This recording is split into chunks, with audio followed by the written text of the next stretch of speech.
स्वागत है दोस्तों आपका हमारे YouTube चैनल इन्वेस्ट टेक्निकल में। दोस्तों, अगर आप रिटायरमेंट के पॉइंट ऑफ व्यू से मात्र 1000 रुपये प्रति मंथ की सेविंग करते हैं, जब आपके रिटायरमेंट का टाइम आएगा, मान लीजिए आज आपकी एज 30 ईयर्स है, तो आपके पास में लगभग 30 साल का टाइम है। और म्यूचुअल फंड इस तरह के इन्वेस्टमेंट के लिए या इस पीरियड के लिए सबसे सूटेबल होता है। अगर आप छोटे से अमाउंट से भी इन्वेस्ट करना शुरू कर देते हैं और उसको एक टाइम दे देते हैं, तो कंपाउंड का जादू आपको देखने को मिल जाता है। मात्र 1000 रुपये प्रति मंथ की सेविंग करके उसे इन्वेस्ट करने के बाद में आपको 65 लाख रुपए का फंड प्राप्त हो सकता है, जबकि आपका जो टोटल इन्वेस्टमेंट होगा वो मात्र 3,60,000 रुपये होगा अगले 30 सालों में। वहीं अगर आप इस अमाउंट को बढ़ाकर 2,000 रुपये कर देते हैं तो 30 साल के बाद में यानी रिटायरमेंट के टाइम पर 1,30,00,000 रुपये का फंड प्राप्त होगा। इसी तरह से अगर मान लीजिए आप 100 रुपये रोज़ बचत कर लेते हैं तो 1,96,00,000 रुपये का फंड आपको प्राप्त हो सकता है म्यूचुअल फंड के अंदर, अगर आप 30 साल तक कंसिस्टेंसी के साथ में इन्वेस्टमेंट करते रहते हैं। तो ये पूरा प्रोसेस कैसे काम करता है और कौन सा बेस्ट म्यूचुअल फंड है रिटायरमेंट के पॉइंट ऑफ व्यू से जिसके अंदर हम अपने इन्वेस्टमेंट को शुरू कर सकते हैं, आइए जानते हैं स्टेप बाय स्टेप सारी बातों को। दोस्तों, ये वीडियो आपके लिए बहुत इंपॉर्टेंट होने वाली है, तो इस वीडियो को बिना स्किप किए शुरू से लेकर आखिर तक ज़रूर देखें ताकि कोई भी स्टेप आपसे मिस ना हो। जब भी हम म्यूचुअल फंड में इन्वेस्टमेंट की बात करते हैं तो इन्वेस्टमेंट वर्ड नाम सुनते ही हमारे दिमाग में सबसे पहले एफडी आता है। एफडी के अंदर हम कोई भी अमाउंट जमा कर देते हैं, वहाँ से हमें फिक्स रिटर्न मिलता है और हमारे पैसे पर भी किसी तरह की कोई प्रॉब्लम नहीं होती। लेकिन दोस्तों, क्या आप जानते हैं कि एफडी के अंदर हमें सिर्फ उतना ही लगभग इंटरेस्ट मिलता है जितनी महंगाई दर होती है। यानी अगर आज आपने 1,00,000 रुपये की एफडी की और उस पर हमें 6% का इंटरेस्ट मिल रहा है, तो 1 साल के बाद में हमारा 1,00,000 रुपये बढ़कर 1,06,000 रुपये हो जाएगा। लेकिन 1 साल के बाद में जो चीज़ आज 1,00,000 रुपये की है, वो अगले साल अगर 6% महंगाई दर भी बढ़ रही है तो वही चीज़ हमें 1,06,000 रुपये की ही मिलेगी। तो इसका मतलब ये हुआ कि आपके पैसे पर किसी भी तरह का कोई भी ग्रोथ नहीं हुआ है। इसको बीट करने के लिए सबसे बेस्ट तरीका निकल कर आता है कि हम ऐसे इन्वेस्टमेंट प्रोडक्ट के अंदर अपना इन्वेस्टमेंट करें जहां पर हमें इन्फ्लेशन रेट यानी महंगाई दर से ज़्यादा इंटरेस्ट या रिटर्न हमें देखने को मिल जाए। और उसके लिए सबसे सूटेबल जो प्रोडक्ट निकल कर आता है वो म्यूचुअल फंड होता है। तो म्यूचुअल फंड के अंदर सबसे इम्पोर्टेंट बात ये होती है, ज़्यादा अमाउंट यहाँ पर इन्वेस्ट आप करें ये ज़रूरी नहीं है, लेकिन अगर आप अपने इन्वेस्टमेंट को टाइम दे देते हैं तो उस केस में कंपाउंड इफ़ेक्ट का जादू यहाँ पर देखने को मिलता है, जिसकी वजह से एक छोटा सा अमाउंट भी एक बड़े कॉर्पस में कन्वर्ट हो जाता है। अब दोस्तों, एसबीआई के अंदर कई सारे म्यूचुअल फंड चलाए जाते हैं। जिस तरह से एसबीआई के म्यूचुअल फंड हैं, वैसे ही एचडीएफसी के अपने म्यूचुअल फंड्स हैं, एक्सिस के अपने म्यूचुअल फंड्स हैं, निप्पॉन इंडिया के अपने म्यूचुअल फंड्स हैं। लेकिन आज हमने एक लंबे पीरियड के लिए जो एक बेस्ट म्यूचुअल फंड चुना है वो एसबीआई का है, जिसका नाम है SBI Contra fund. SBI Contra fund 2005 में शुरू हुआ था और जब से ये शुरू हुआ है तब से लेकर आज तक इसने 16.74% के रिटर्न्स प्रोवाइड कराए हैं। पिछले 10 साल के इसके रिटर्न 14.39% के हैं। पिछले 5 साल के इसके रिटर्न 27.25% के हैं। पिछले 3 साल के इसके रिटर्न 21.33% के हैं। पिछले 2 साल में इसने 24.19% के रिटर्न्स दिए हैं और पिछले 1 साल में 4.73% के रिटर्न्स प्रोवाइड कराए हैं।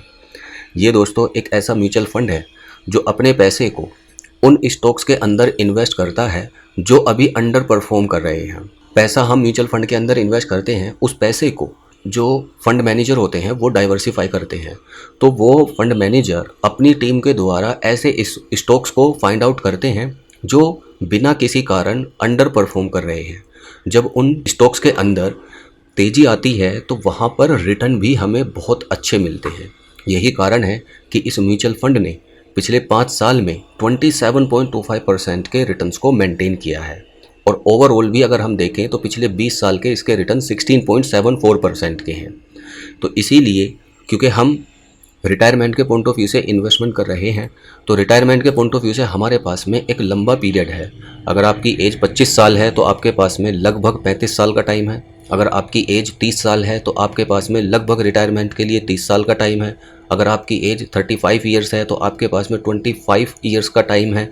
जब हम एक छोटे से अमाउंट को इतने लंबे पीरियड के लिए इन्वेस्ट करके रखेंगे तो उसमें हमें कंपाउंड के द्वारा बहुत बड़ा फंड इकट्ठा होता हुआ दिखाई देगा। इस म्यूचुअल फंड के अंदर हम 1000 रुपये से शुरुआत करते हैं मंथली बेसिस पर, तो आप देखेंगे कि 1 साल के बाद में हमारा टोटल इन्वेस्टमेंट कितना हुआ, 12,000 रुपये का, और हमें रिटर्न कितने मिले, जो हम इसके एनुअलाइज्ड रिटर्न है ओवरऑल पिछले 20 साल के 16%। तो अगर हम 16% रिटर्न ही एक्सपेक्ट करके चलें तो 16% रिटर्न के हिसाब से 1000 रुपये प्रति मंथ की SIP करने के बाद में 1 साल के बाद में हमें 1016 रुपये के रिटर्न मिलेंगे। तो फाइनल हमारी वैल्यू कितनी हो जाएगी, 13,16,000 रुपये। इसी तरह से अगर हम 2 साल के टाइम पीरियड की बात करें तो टोटल हमारा इन्वेस्टमेंट 24,000 रुपये का होगा। अब जो हमारे रिटर्न्स होंगे वो 4,115 रुपये के होंगे। तो फाइनल हमारी वैल्यू कितनी हो जाएगी, 28,115 रुपये। इसी तरह से अगर हम 5 साल के टाइम पीरियड की बात करें तो 5 साल के टाइम पीरियड में जो टोटल हमारा इन्वेस्टमेंट होगा वो 60,000 रुपये का होगा, 1,000 रुपये प्रति मंथ के हिसाब से। वहीं जो हमें एस्टिमेटेड रिटर्न मिलेंगे वो 29,516 रुपये के मिलेंगे, और फाइनल हमारी वैल्यू 89,516 रुपीज़ हो जाएगी। अब इसी इन्वेस्टमेंट को अगर हम मान लीजिए 15 साल तक कंसिस्टेंसी के साथ में बनाए रखते हैं तो 1,80,000 रुपये का टोटल हमारा इन्वेस्टमेंट होगा, और 4,92,000 रुपये के हमें एस्टिमेटेड रिटर्न मिलेंगे, और फाइनल हमारी वैल्यू 6,72,000 रुपये हो चुकी होगी।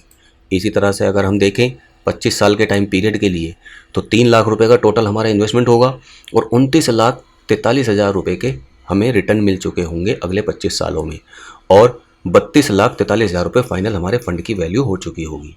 अब दोस्तों यहाँ पर आप देख सकते हैं अभी 25 साल के टाइम पीरियड में 29 लाख रुपए के हमें रिटर्न मिले, लेकिन अगर हम इस इन्वेस्टमेंट को अगले 5 साल तक और कंटिन्यू कर लेते हैं तो अब वही रिटर्न हमारे बढ़कर 65 लाख रुपए हो जाएंगे, और 3,60,000 रुपये का हमने इन्वेस्टमेंट किया तो 69,02,764 रुपये फाइनल हमारे फंड की वैल्यू हो चुकी होगी।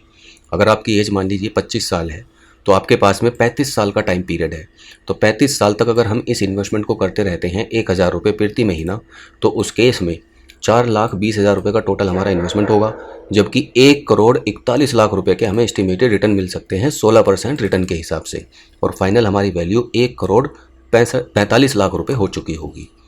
तो दोस्तों आप देख सकते हैं कि एक छोटे से अमाउंट से भी आप एक बड़ा कॉर्पस इकट्ठा कर सकते हैं।